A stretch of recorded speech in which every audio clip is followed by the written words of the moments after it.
So hello everyone, I am Vinay Ribeiro. I'll be your instructor for CS 224 Computer Networks this semester. So unfortunately it's going to be an online semester, looks like it, and so what we will do is I will upload a few lectures every week, and we will try to meet at least once a week for a live session where we can clear doubts. But today I wanted to introduce the course to you, tell you a little bit about what the contents are going to be. So essentially we are going to study the protocols of the internet. So we will study the protocols used in the current internet.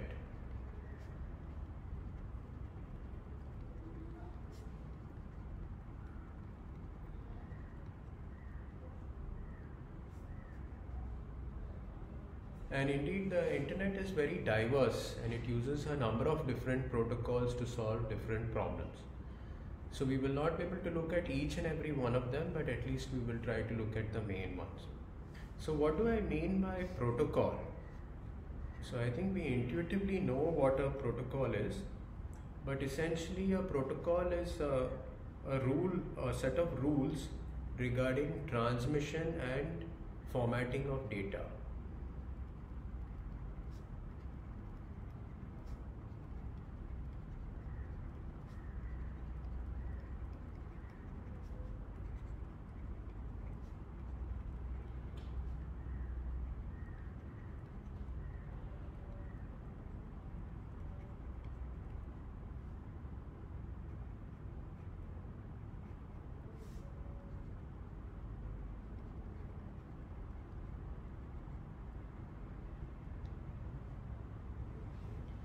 Okay, so the textbook which we will be using,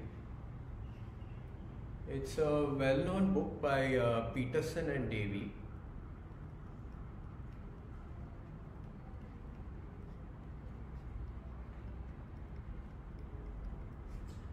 And it's called Computer Networks: A Systems Approach.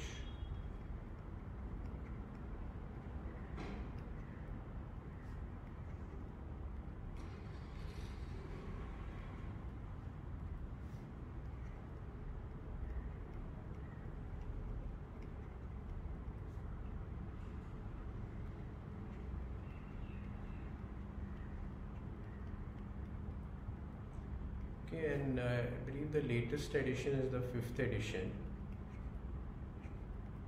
which came out roughly, I think, 10 years back.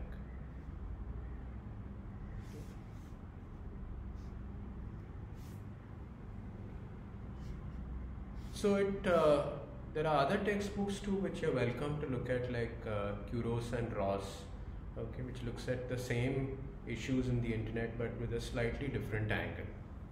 Okay, so I'll just note that down. Other books which I won't be specifically following, but you can always refer to clarify some doubts, right? So Kuros and Ross is one book, right, which you can look at. So regarding the marking scheme,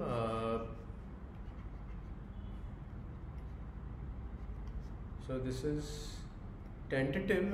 I might change it a little bit depending on how things go. But of course, there's going to be an end sem. We'll try to do most of our exams using SAFE. And if I think there's a talk about something called Code Tantra, so let's see how that goes. We might use that for proctoring the exam. Okay, so there's the end sem, as you know, the mid sem.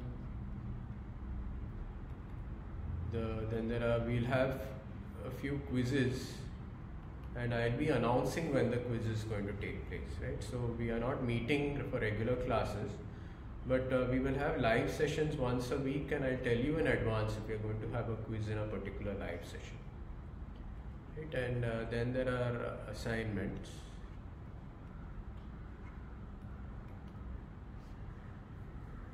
Okay, so there is also a lab which goes along with this CS224.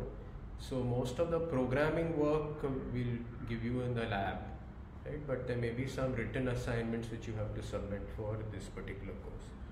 So currently I'm thinking of having 40 marks for the end sem, mid-sem 25,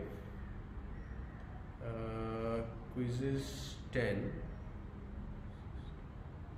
right, and 25 for the assignments, right? So I might modify these quiz and assignment marks a little bit, depending on how heavy the assignments are.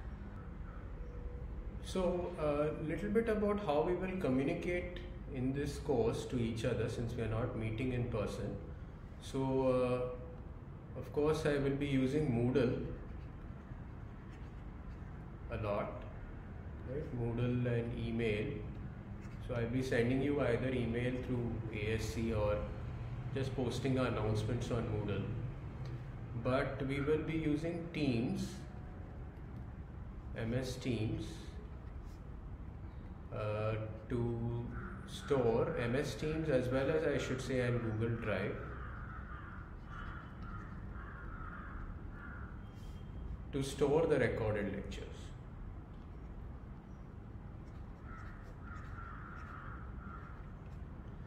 Right, and these particular notes which you are seeing on the screen, those are already there on the MS Team which I have created for the course. So you can click on class notes,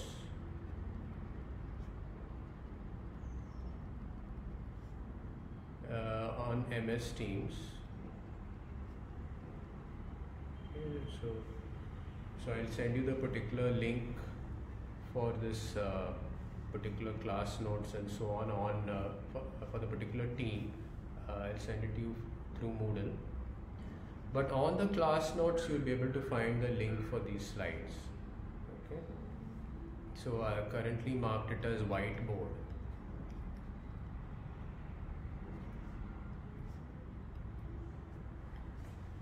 Okay, so this is a little bit about how we are going to communicate with each other, and so let me start talking about the actual material of the course. So as you know, the internet started out as something called ARPANET in the late 1960s. And this started out as a government project. So a US government project in the late 1960s. And sometimes defense research does produce really fantastic and cutting edge technology. So the internet is one example. So the defense people are forced to do cutting edge technology because they have to be ahead of their rivals. Right? Anybody who's lagging a little bit in technology is likely to lose a battle. Right? And of course, in the 1960s, the height of the Cold War, so the US government felt the need to connect different computer systems in different parts of the country together.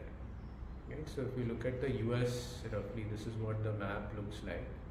Right? There's Florida and whatever, Texas and so on. So they'd had different computer systems in different parts of the country. And people in one part of the country wanted to use the facilities in another part, right? And so they needed to do things like transfer files to log into other machines and so on. So what the government came up with is a network to connect these devices together, right? Which allowed people to log in from here and there. And it turned out that these different computer network systems were not identical. I mean, the local networks that they use, the technologies were a little bit different. There were like wired systems, there were wireless systems. Plus, you had different applications. So I just write that down. So there was wired, wireless, and there were different applications like Telnet, RLogin, right, file transfer and so on. I'm just going to write it as FTP. So they had to design their protocols so that it could handle different types of physical media like these wired, wireless, as well as different applications. And they had no idea about things like we have today, like your Facebook and WhatsApp and so on, right? They didn't have those sorts of applications in mind. But luckily, because there was a diversity of physical media and a diversity of applications initially in their network, they had to design their protocol so that they could handle this diversity. And that has been a big strength of the internet till now, that the internet can handle newer and newer applications and even different types of communication media. Okay, and everything works seamlessly. Okay. So things could have gone a different way if, for example, everything was wired and maybe there was only a single application being used. Okay, so this is just a very lucky thing that happened, that the early internet had a diversity of applications and physical media. So let's think for a moment on our own how we would build a network and what sort of issues we might face.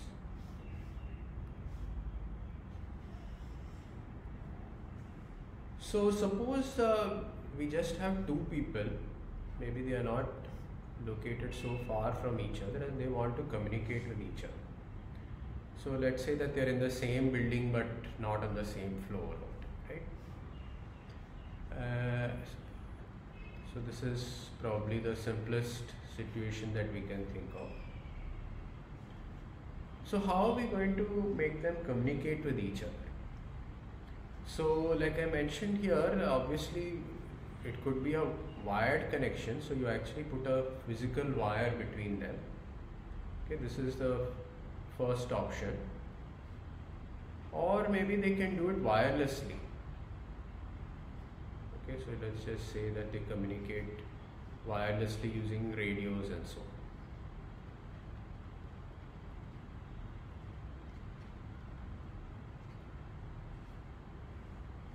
So what are they going to communicate to each other, and how exactly are they going to communicate with each other? Right? So maybe A wants to send a message to B of some kind, right? Maybe it's a English sentence, right? Or maybe it's a video or something like that, right? So some data he has and he wants to send it over to B. Okay? So how is he going to send that over? Because after all, he's going to have a machine at his end and B is going to have a machine at its end. And those machines are dumb devices. They don't understand English or languages and so on. Right? So we need to have a machine way of communicating, let's say, data or information across to the other side. Okay? So the simplest way to do it is that we convert this into bits, right, into binary information, since our modern day computers can handle bits well. And then on these wires, or even if you are doing it wireless, we have to convert those into signals. So some sort of a signal has to be sent. And a simple example is that for a bit 1, let's say that we send a pulse which looks like this, right, which goes to +5 volts, and this is 0 volts. And 0, maybe we send -5 volts. Okay, so that's a simple enough signaling system, but we could have something more complicated than this too. Okay? So we could do something like that, and A could send information to B this way and B could send information to A and so on. But what might go wrong? So it might happen that there is some noise on the wire, right? So there is electrical disturbance of some kind. It could be due to a circuit in the machine of this device too, right? There is always noise, electronic noise. So these signals could get corrupted. So let's say that this is the signal that I sent, but what the other person received was something which looked like this. right, due to noise.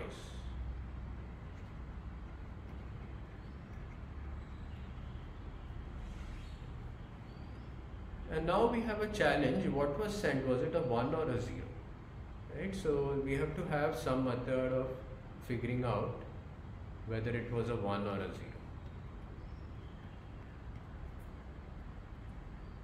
And you might think, I mean, how bad is it going to be in practice, right? And of course that depends on the situation.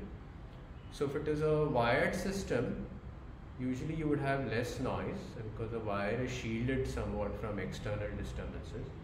But in the wireless situation, it could be much worse because there could be somebody else nearby transmitting, and that signal might interfere with your signal which was sent out. So we have to deal with interference also in addition to noise. Right? So we have to come up with protocols which will automatically say whether a 1 was transmitted or a 0 was transmitted, right? And we have to denoise the signal. So denoising is part of a protocol, and this is part of the protocols at the physical layer.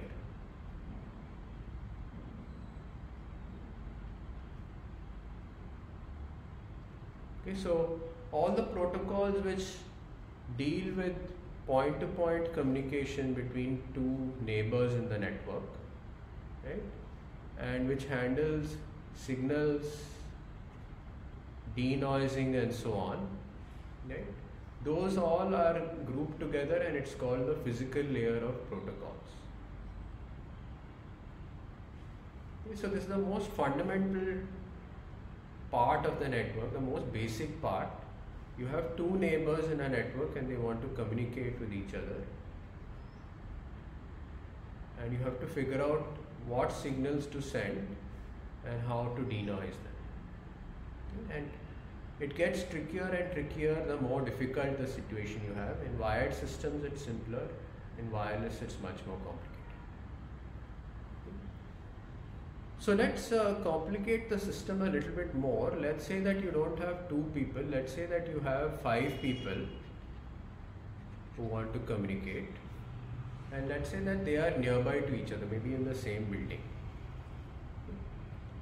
So they have machines. Let's say each of them, there are 5 of them, and one of the simple ways to connect all of them is just to have a single bus, which is just a wire, and have all of them connected to the same bus. Okay, so this is simple enough. I mean, it doesn't cost much. And now if anybody wants to talk to anybody else, he just has to send a signal on this bus, and the signal goes to everybody else, right? Because everybody is connected on the same wire. Okay. So if, let's say in an exceptional situation, let's say that only A wants to talk to D, nobody else wants to communicate. He just has to send out a signal to D. He just has to send a signal on the wire, and D will receive it, right? So there has to be a method for A to indicate that D is the recipient. Okay, so A must indicate D is the receiver. Okay, because everybody is going to get this signal, and so who is the message meant for? So the message must indicate who the receiver is.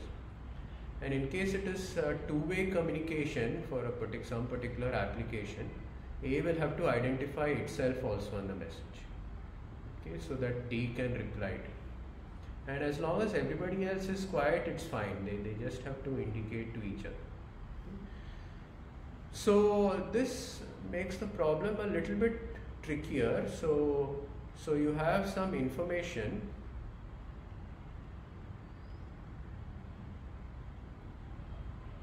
which A is communicating to D.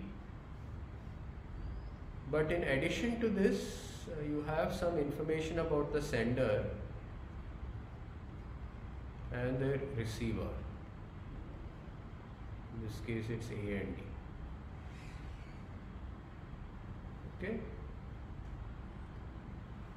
Now the situation might be a bit more complicated, because what if B wants to send a message to C, right? So now let's say that A wants to send to D and B also wants to send to C. Now what may happen is that simultaneously B also sends information to C.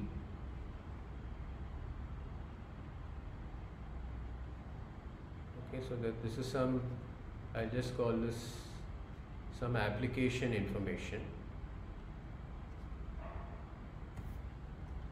And as we indicated earlier, that these have to be sent in the form of signals. So we could split this up into bits, right? This entire message into a set of bits, and each of the bits is converted into a signal and sent on the wire. So that happens, but if you have two signals now, one from A to D. Okay, so these are the bits being sent, whatever, right? I'm just drawing it a typical example, and it will be corrupted a little bit by noise. Let's say the noise is not too much. But we also have B sending to C on the same wire, and these signals are going to get added up.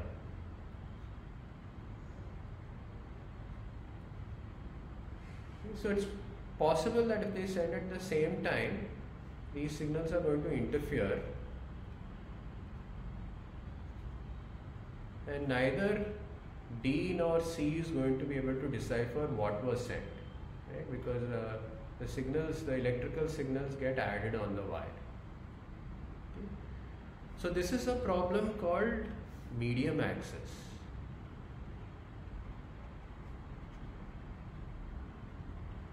So we have to ensure that when different users access the same medium, which in this case the medium is the wire, that they do it in such a way that they don't interfere with each other. So there are different ways to solve this problem, and we will look at some of the protocols to solve these problems in the course. Okay. But medium access is a problem that comes under a second layer, which is called data link layer.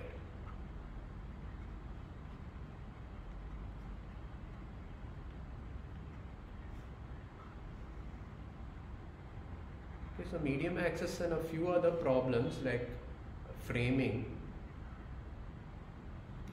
So framing is a problem where you have to indicate where this message starts. So somebody who is just listening to the channel, let's say D is listening to the channel and he just sees some signals coming here. But there has to be a clear indicator where the message starts and ends. Okay, and that is called framing. So framing and medium access and other things are clubbed under the data link layer, a set of protocols. Okay. So we've looked at physical layer briefly and also data link layer.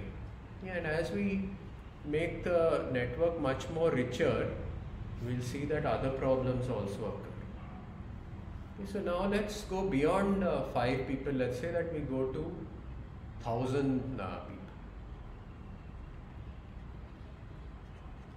1,000 machines which we want to connect to each other. Now if I have 1,000 people connected to the same wire, there's going to be lots of problems. So because many of them might want to talk to each other, so the medium access problem actually becomes huge. There will be lots of overlapping, lot of interference, and nobody will be able to hear anybody else. The other problem is that as you get larger and larger people, probably the length of this network, the length of this wire is going to be huge. So 1,000 people means, let's say, the whole of, or let's say several departments in IIT, right? Or maybe the whole of IIT. So you would have to have a single wire straddling across the entire campus, right? And if somebody sends a signal here, it may not even reach this other end, right? So that's another issue. So we would need to have some way of amplifying the signal in between, okay, some sort of a repeater. So repeater just amplifies the signal. So for example, if you have a long wire and a repeater, whatever signal comes here, right, maybe its signal has become a little bit faint because it was sent far away, but it is amplified,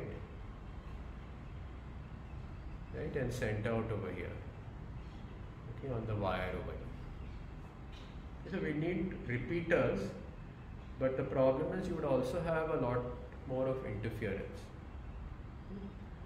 So what we could do is we can actually split up the problem. So let's say that we have a wire over here, but in between here we have a switch of some kind.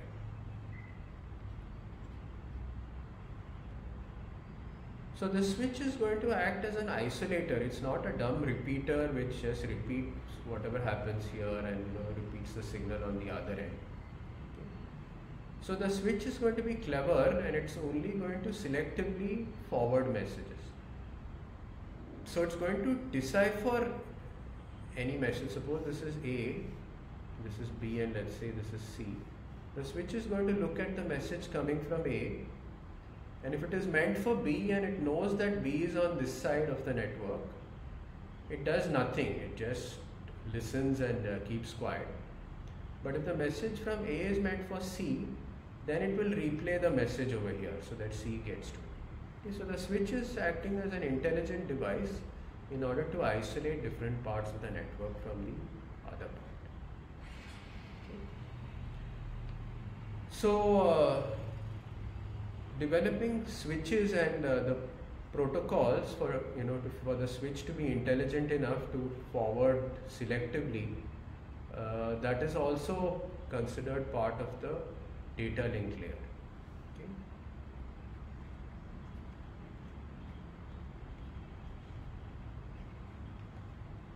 Okay, so sometimes networking people use a term called layer 2 switch.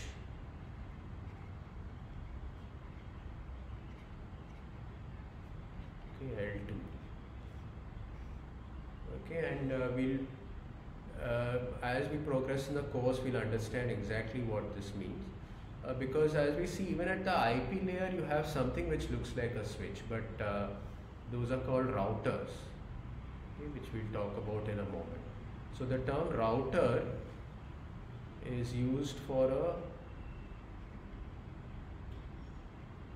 layer 3 switch, which does the same thing as sort of what I've discussed over here, but it handles a different set of protocols. Okay, but basically what a switch is doing is that if it has many connections to it, many ports and wires coming in from different sides, it is going to selectively forward on appropriate ports, okay, depending on where the recipient is located.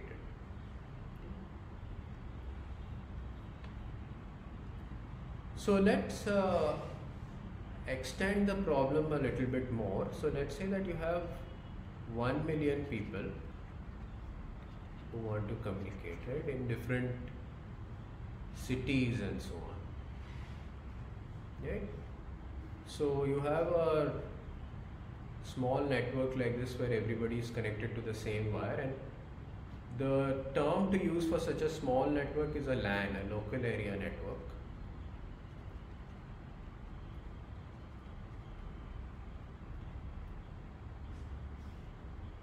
Okay, and you may have a switch, let's say, and lots of connected to different LANs. Maybe this is all in IIT. Okay, but the network is quite big. So suppose I just circle this. Okay, there may be thousands of these networks. Okay, these smaller networks. And each of them with thousands potentially of machines. Okay. And this is something like the original ARPANET situation where you have very distributed resources. They could be geographically very far away from each other, and they could be very diverse from each other. So how do you connect them together, right? So clearly we can't have a single wire connecting all of them. So we want to have some extra switches, and let's say that these are all connected to each other.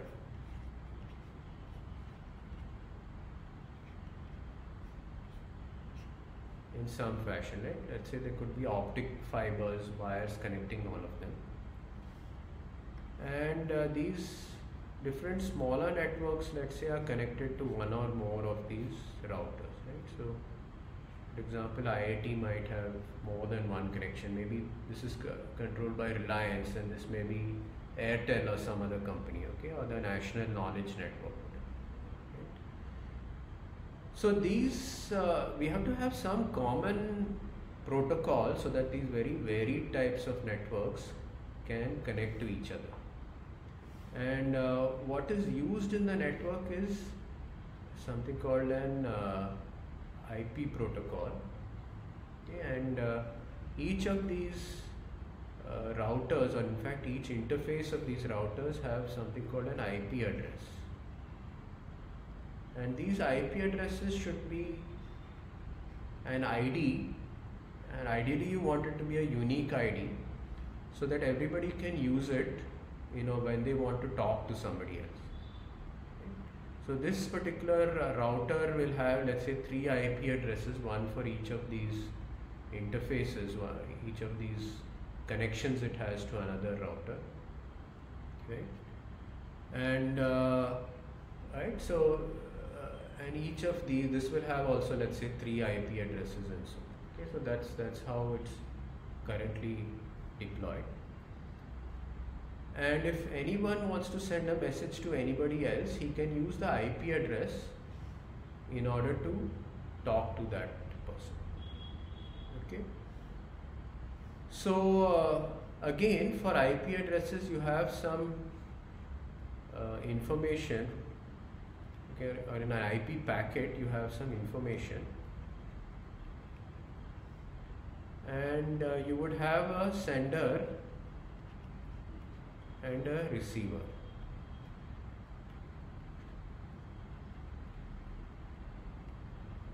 Address, right? So there would be an IP address here and IP address here. Okay, so it's a sender and a something like we just saw earlier, when we had few people on a LAN communicating to each other. Okay, so we do the same thing over here, right? And the thing is that this particular part of the this particular message, I should say, is going to stay the same as it goes through the network. So A is going to send a message here. Let's say that we have another IP router here, and this message is all the way going all the way, and let's say you have B over here. Okay, so this is A's IP address. Let's say maybe I should just call it IP of A.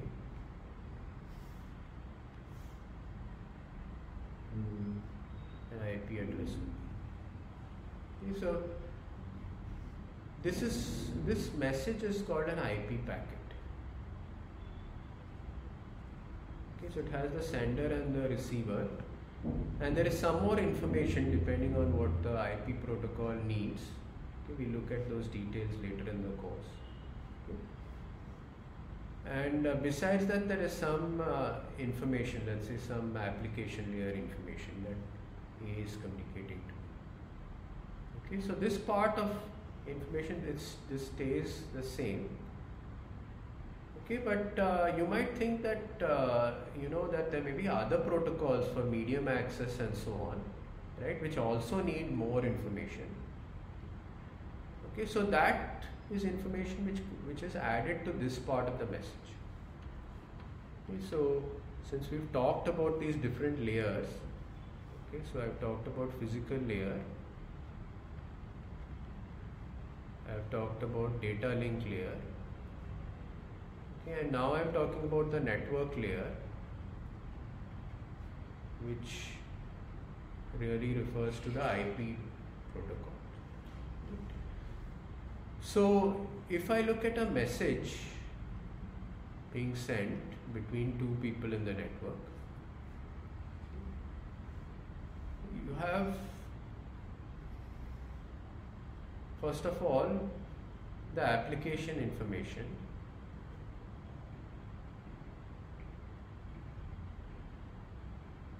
Okay, at one end.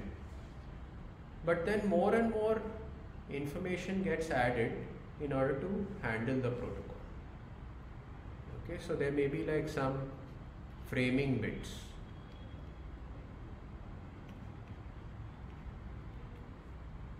Okay, then in addition there may be information indicating a few bits meant for the IP protocol. And the term used in networking parlance is header. Okay, so this would include things like the sender and receiver IP addresses.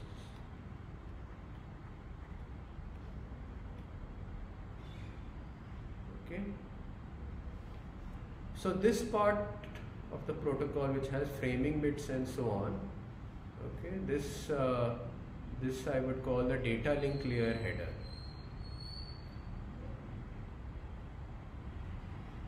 Right? And there may be some part of the signal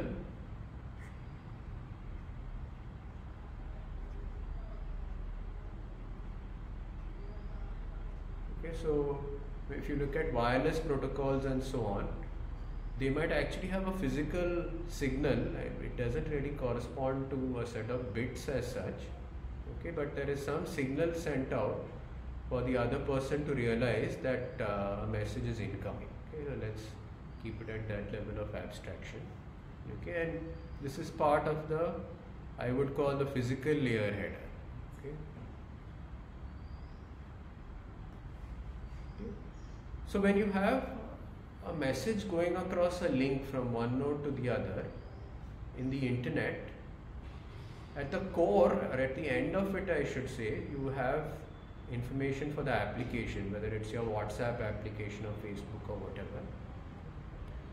And as you go out of this, you have these layers, okay, of headers getting added. So we have talked about physical layer, and we've talked about data link layer, and we've also talked about IP layer, right? And each of these gets sort of encapsulated. It's like an onion that you're creating. At the core you have the application, and then you keep adding more and more bits to this message, okay, in the form of headers, okay? And so the message gets larger and larger, right? And so you have the application layer, and here I've shown the IP header, the data link layer header, and the physical layer header. Okay, so in between we also have a transport layer, which we'll talk about in a moment.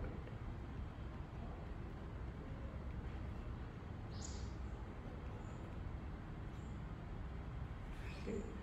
So there are different protocols in the network. There are just so many different challenges and problems to be solved that you have different protocols to handle each of these issues. At the physical layer you have a set of protocols, at the data link layer another set of protocols, network layer another set of protocols, and then you have the transport layer and the application layer.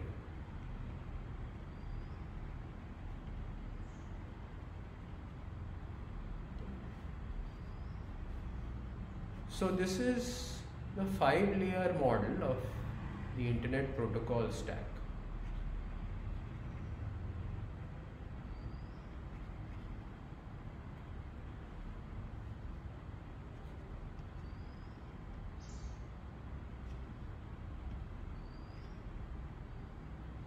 So different devices might use or might implement different sets of protocols. So let's talk a little bit about the network layer before we go to the transport layer. So I said that there are these routers.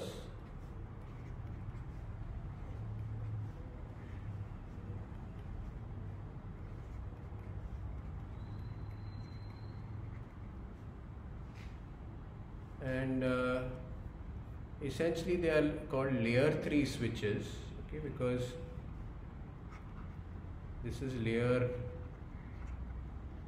1, the physical layer, DLL is layer 2, network layer is 3, and so on. Right? So a switch, or something which is functioning as a switch which selectively forwards on different output links, but it looks at the IP header in order to forward, that is called a router. Okay, and it's operating at layer 3. So this particular router, let's say, gets a packet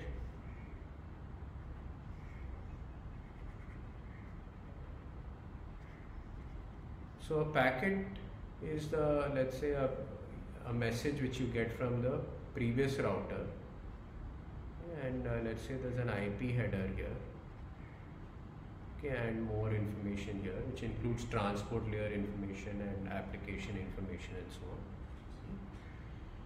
So this particular router's job is to look at this IP header and decide where to forward it. So it's possible that the packet is meant for itself, okay, so there wouldn't be any need to forward it, right? But in general, this IP router has to decide whether to send it here or to send it here, okay, which particular output link to send it.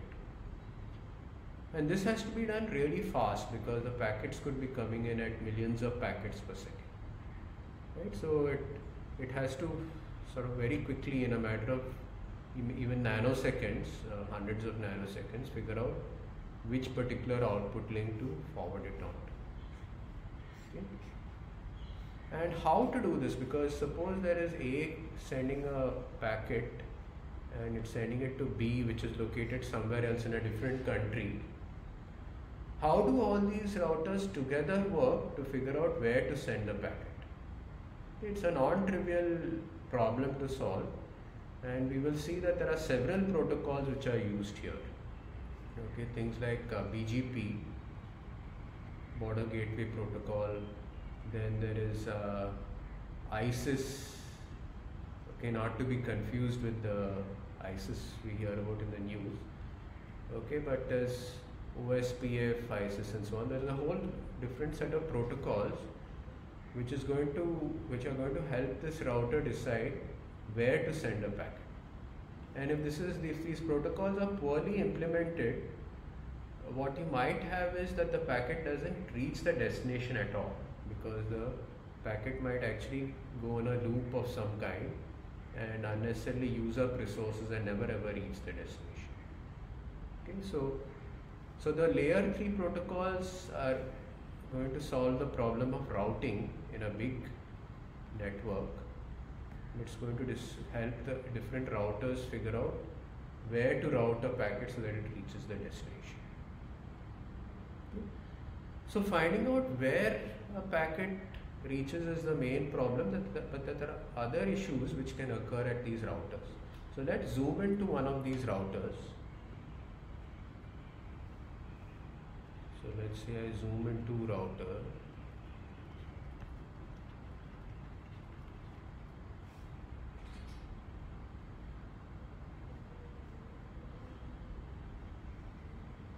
So this is a router, and let's say that there are several links over here, okay, physical wires, let's say, coming in, and over here we have lots of packets. So each of those messages which I earlier told you, which has these application layer and a set of headers on it, each of those is I'm going to call a packet. So within a packet, this particular router is going to look up the header and it's going to decide whether to forward it, which particular output link to forward it to, this one or this one and so on. Now it could happen that there are lots of packets coming in on different links. So the thing is, let's say that all of them have data rates, the same data rate, let's say 1 Mbps, okay, just as an example. Okay, so let's say that the incoming data rate is and outgoing data rates are the same on all these links, right, 1 Mbps. So you suppose we have a flood of packets coming in at 1 Mbps and all of them are destined to the same output link. Now the problem is this output link is not going to be able to handle them, right? Because it can only send at 1 Mbps, but the input rate is 2 Mbps, so it could even be higher if more input links are sending to the same output link. This is a major problem because what do you do if you're getting more and more data which you can send out? How are you going to do it? Because one solution is that you just discard some of the packets, you just throw away some of the packets. But that's a problem because then what's going to happen to the application, right? You send a WhatsApp message which gets into one of these packets, and the router cannot send out that packet and it throws it away. Then what's going to happen to your WhatsApp, right? The message won't reach the destination. So what routers typically do is that they have these things called queues where they actually temporarily store these packets. Okay, these packets will actually enter these queues, and as long as the sustained heavy input data rate is not too much for a particular link, they can actually temporarily buffer these packets provided the queue is long enough, right? And then they send out the packets on the link, right? They empty the queue as fast as they can and send them out on these particular links to the next router. But it might happen that a queue also gets filled up over here and then you have packet loss.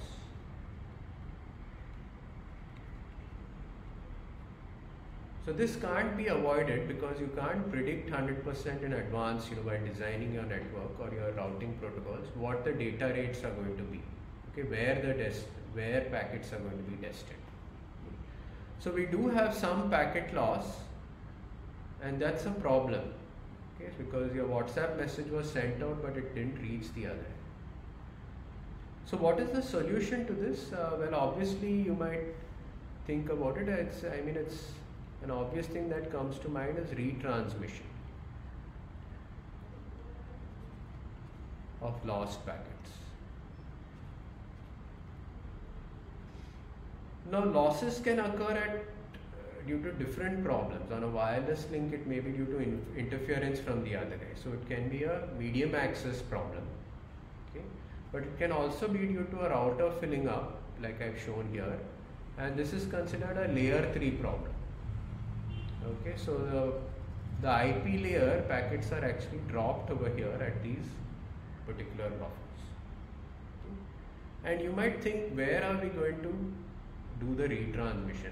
Because there are all these different protocols, different nodes in the network are operating different protocols. Okay, so where are we going to do the retransmission? Okay.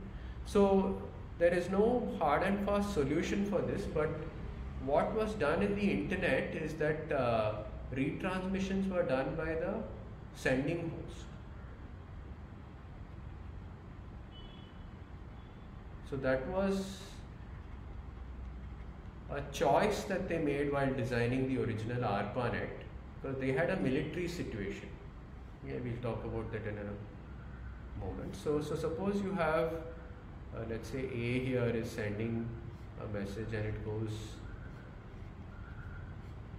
through various routers and it finally reaches B, right? And a particular packet was sent, and let's say that a loss occurred here. What the original designers of the internet said is that the retransmission of this lost packet starts from A itself. Okay, so this particular host, this node A, is going to send out the lost packet a second time. Okay, and it's going to keep trying till the packet gets through to B.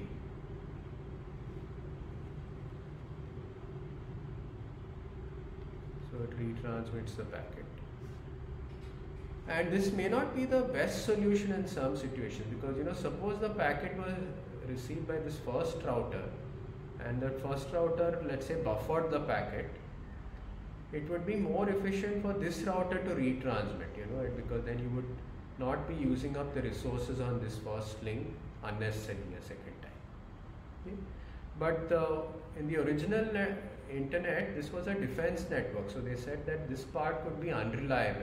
What if there is a war and the enemy bombs some system here, right? So they said, let's not rely on intermediate nodes trying to retransmit packets. We will have the original sender send out the packet.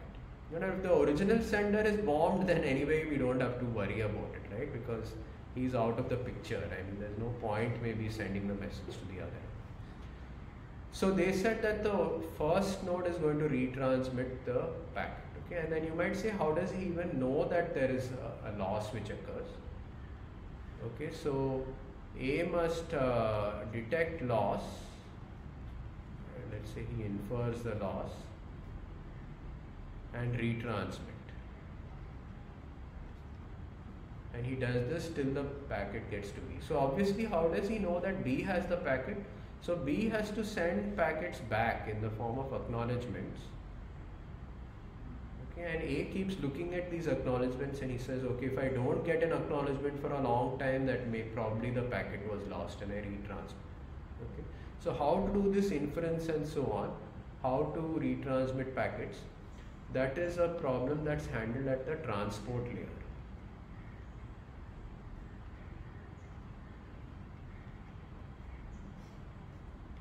And the main protocol here is TCP, Transmission Control Protocol. But there's also another protocol which was developed in the original internet called UDP. And UDP does pretty much nothing. I mean, it doesn't take care of retransmissions and so on, right? But it's just it acts as an interface between the application, let's say, and the lower layers. Okay. So the original internet was designed in this way. So you have a protocol layer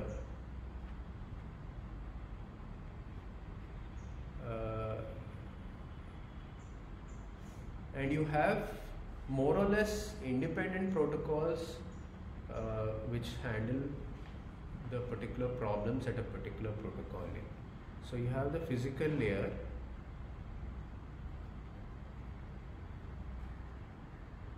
and if you look at any textbook, whether it is Peterson and Davy or Kuros and Ross and so on, you'll see diagrams like this: data link layer, network layer, transport layer,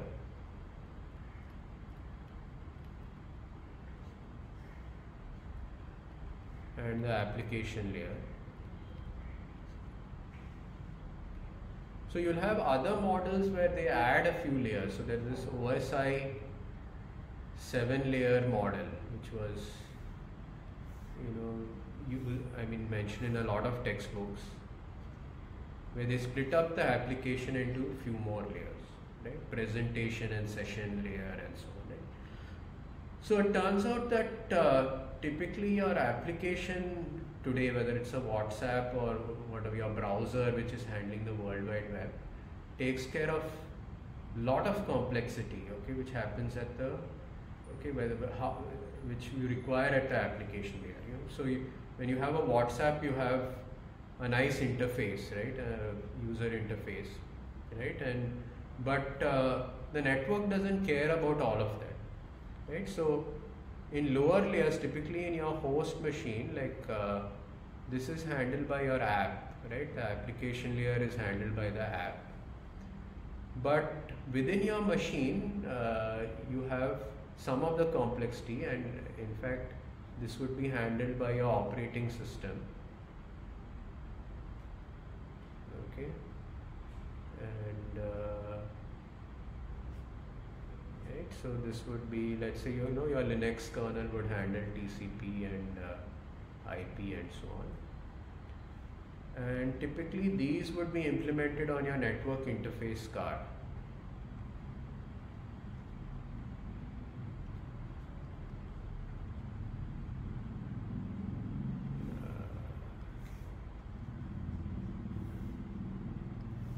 So the NIC stands for Network Interface Card. Okay, so each of these protocols is quite complex. So you don't want to implement all of them together, right? It's going to become a huge headache. So you split it up into smaller modules, and each of these would be independent of, more or less independent of the other, right? Solving different problems. And they are also sometimes,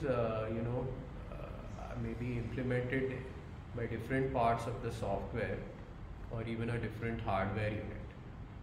Okay. So what would happen when, let's say, you have an application like a WhatsApp message? You have it, let's as an example take WhatsApp.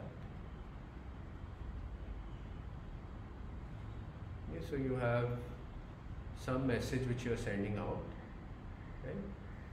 That gets encapsulated and you add a transport layer header. Okay, so this is at the transport layer. Okay, so some information is there. Let's say you want, let's say, a retransmissions of packets that's handled by the transport layer. So you have to identify these packets in some way, right? I mean, because suppose there are 10 packets sent out and only one of them is missing, you only need to retransmit that one packet. Okay, so each packet has to be identified in some way, and that information is put in this transport layer. Okay, so let's say that, let me put a different color for that.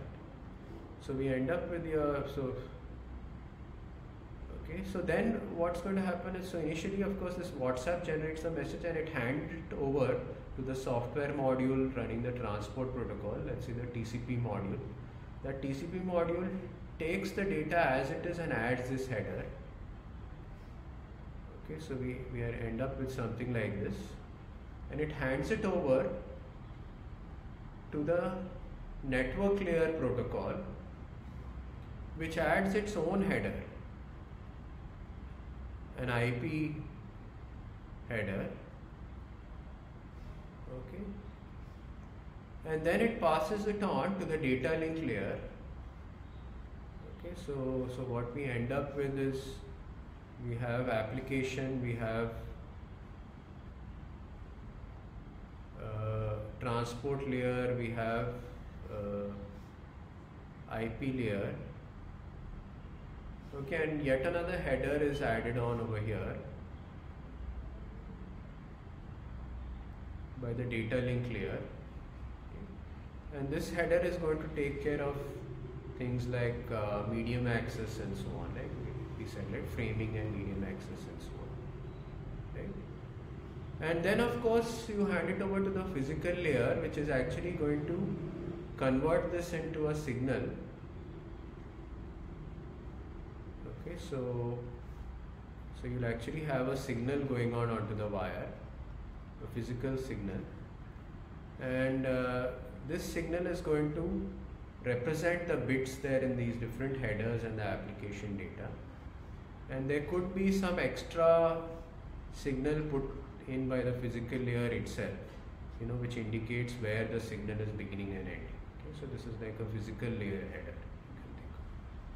So this is what would happen on your machine or even on your phone, right? Your WhatsApp sends out a message, you just click something on the WhatsApp to send the message. It immediately within no time goes through all these different layers, they add their different headers, right? And this signal is sent out by your 4G, let's say, network interface card. Okay? So this is going to go over the network to the next node, let's say your base station.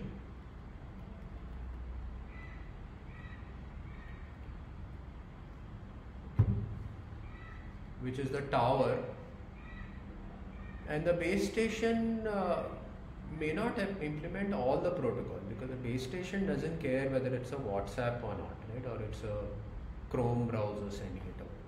So the base station would typically not have the application layer, it doesn't care about what you're sending.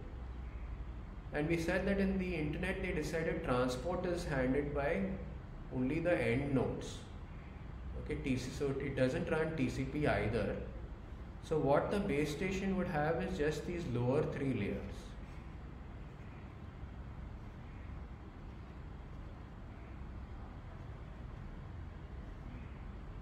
Okay, and data link layer and the physical layer.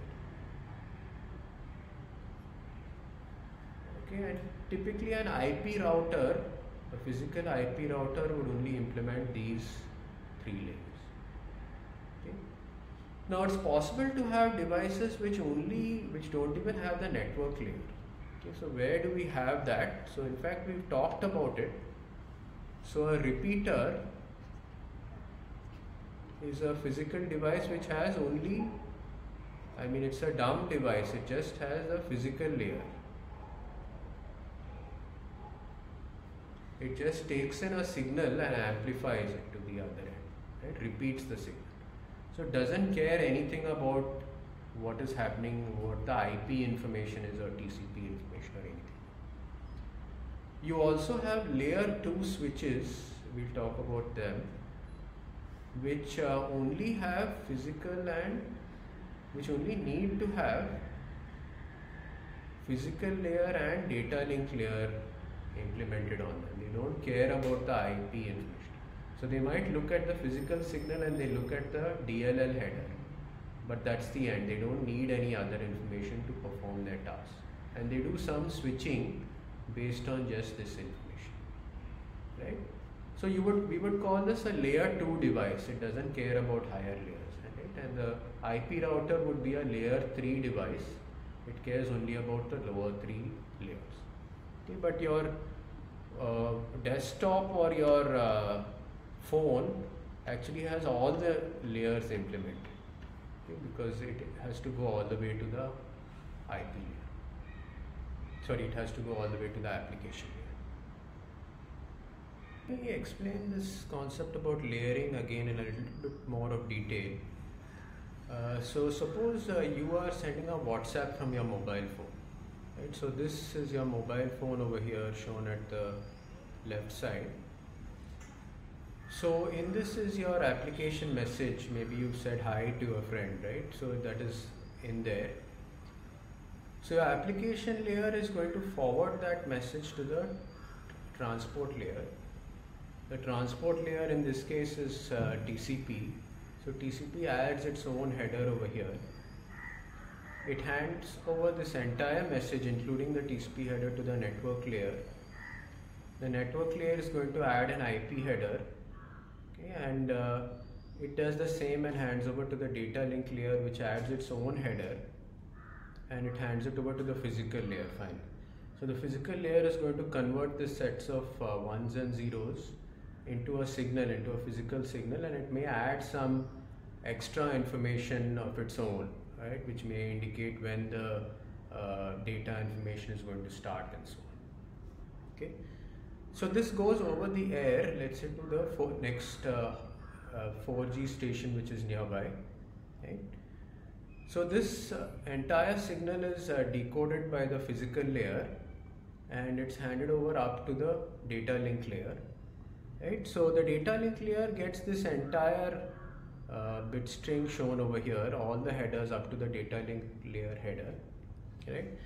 It only looks at this header, it looks at this DLL header, right?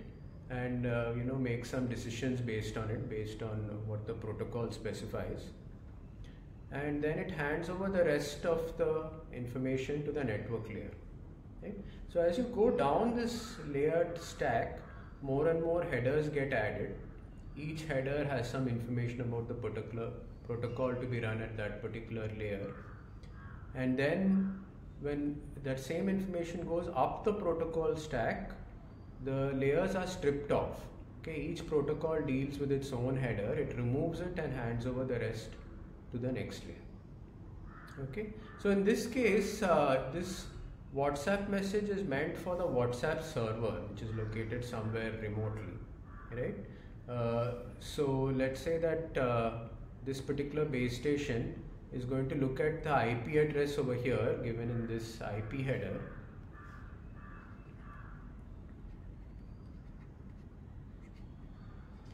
and it's going to decide which is the next hop, which is the router. So let's say the base station is connected to many routers, and it decides that it has to go to this particular router, right? Now this information has to be passed down again through the protocol stack downwards, okay? And the IP protocol might modify some information, the network protocol might modify some information in the IP header. We'll go through that later in the course. So some bits might get modified, but the source and destination IP addresses are not going to be changed, right? But there are other fields which could change. And then it hands it down to the data link layer, right? So here the data link layer on this particular link could be very different to the data link layer here.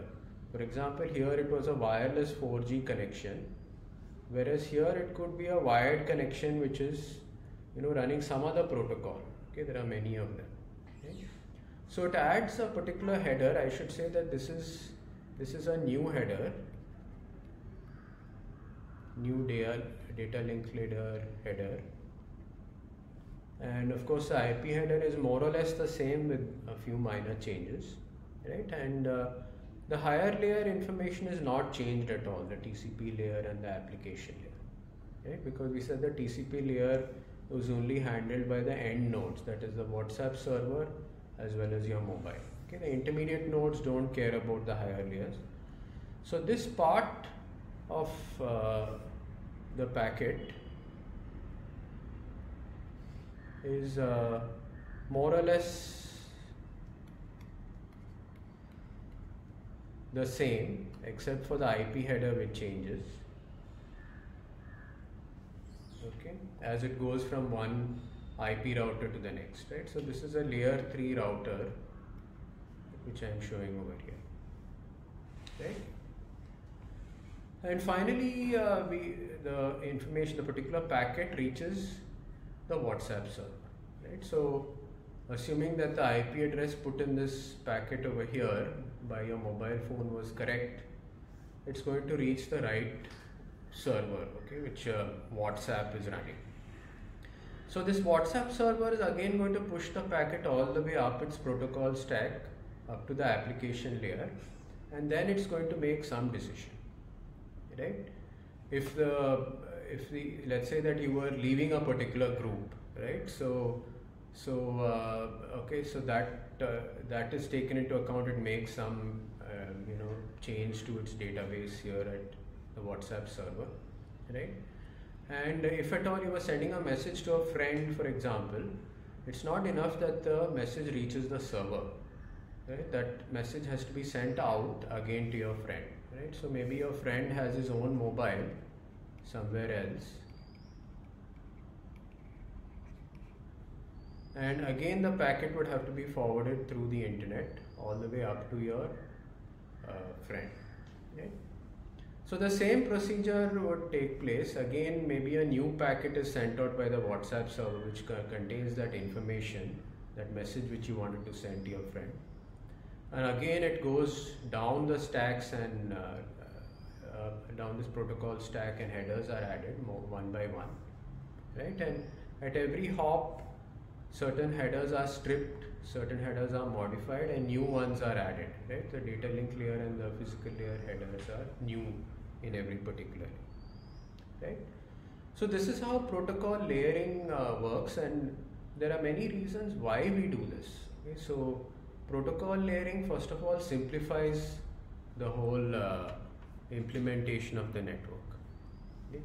Why exactly is the current internet designed in this way using protocol layering? So let's talk about some of the advantages and disadvantages. So one of the advantages is that we divide a very complicated problem into smaller problems. So we decompose, let's say, the entire end-to-end networking problem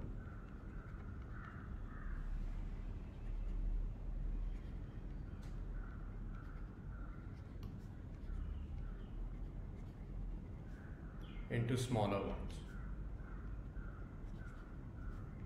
So it's a divide and conquer approach.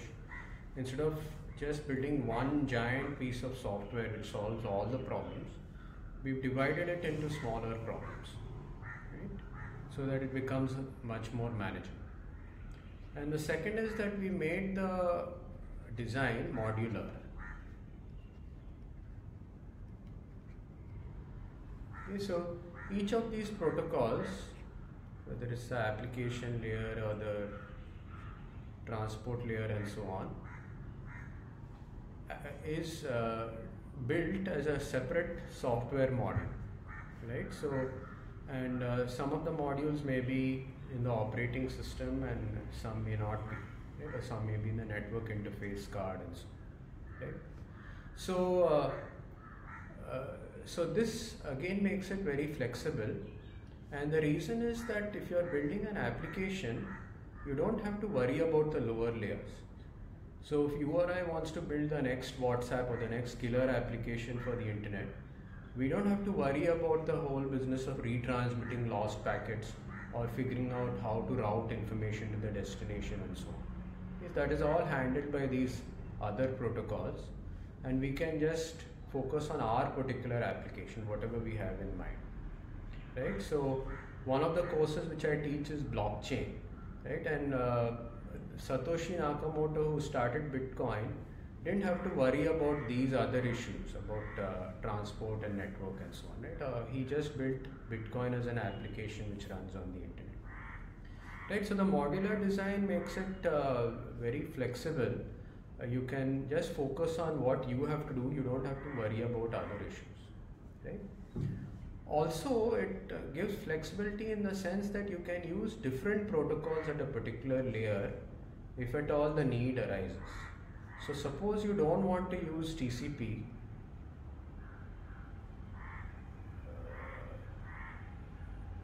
right? So you could go for something like UDP.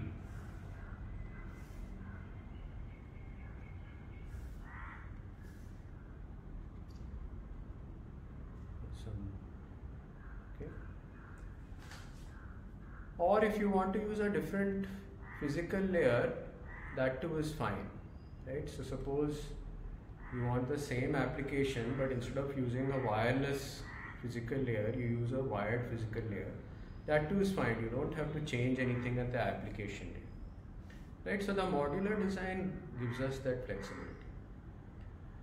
So you might wonder what may be some disadvantages of using protocol layering.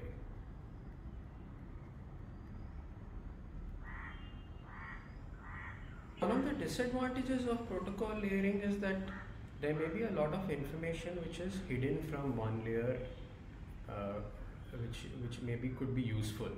Okay, so for example, let's focus on the transport protocol. So the transport protocol, we said, is going to deal with retransmission of packets. In case the packet is lost somewhere, the transport protocol is going to try to retransmit. So it may help TCP to actually know where that packet was lost and why. It may be able to make an intelligent decision if it has that extra information. But that information is lost. Okay, so TCP at a particular layer doesn't get that information, let's say from a router which is there in between in the net. Okay, so that's the way it's designed.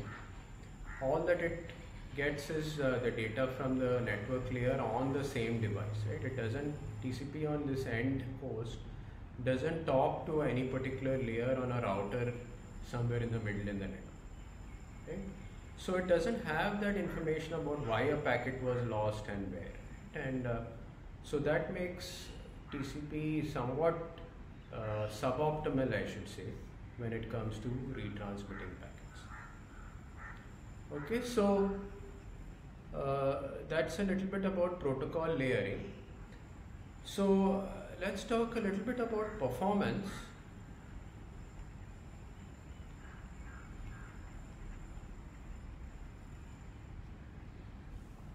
So whenever we have an application, we really look for some kind of performance guarantee. We would like some sort of a guarantee.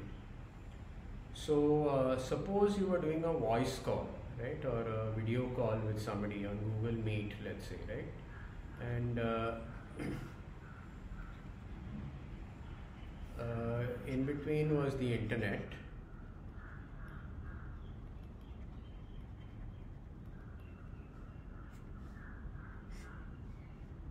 Okay, so it's a voice call. Some of the things we look for is throughput.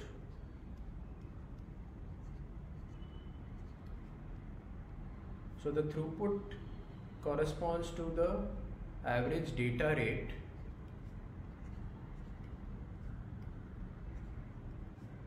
sent from one end of the network to the other, okay, so from sender to the receiver.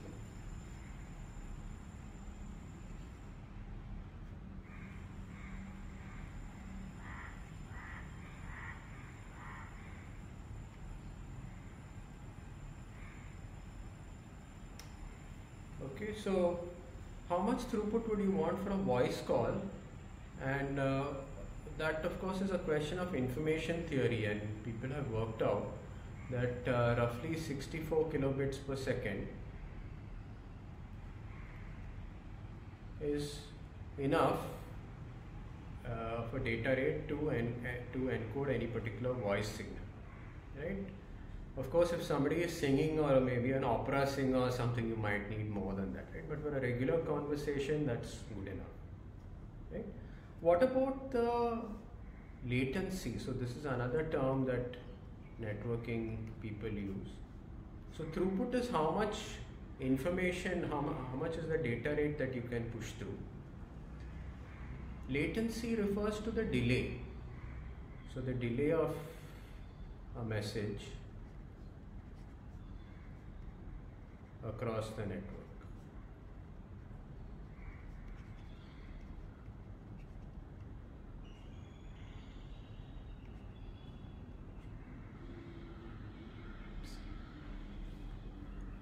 So for a good voice call, how much latency can we tolerate?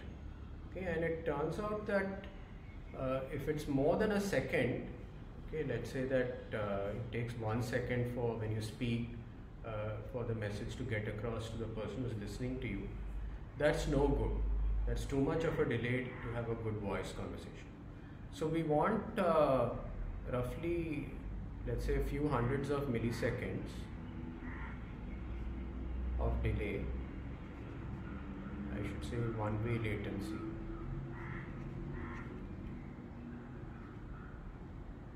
For this conversation to go on well, right?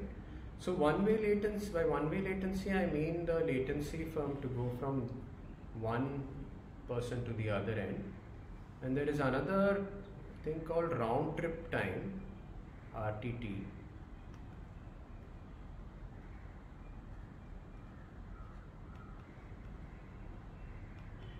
And this is really the time for which to send a message across and to get a reply from the other end. Okay, so normally the round trip time in a good voice call should be again of the order of hundreds of milliseconds, right? Much less than a second in any case, right? So typically when people look at different applications, they would specify what is the throughput that I want, what is the latency, and what is the round trip time, and so on. And these performance metrics are grouped together, and it's called quality of service.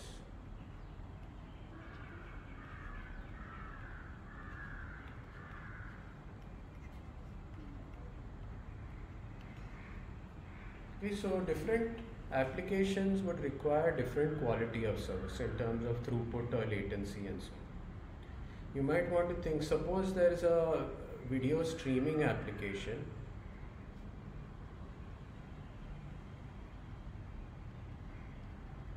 So let's say that there was a cricket match going on, right, and the video was being streamed to somebody who's viewing it on his mobile. Okay, so this is the server. So there's nothing interactive here, there's just the cricket match going on and it goes all the way, the video goes across the net. So what sort of throughput would you want? So now there is image information which is somewhat hungry for higher data rates. So the throughput you would want is much more, right? So it may be of the order of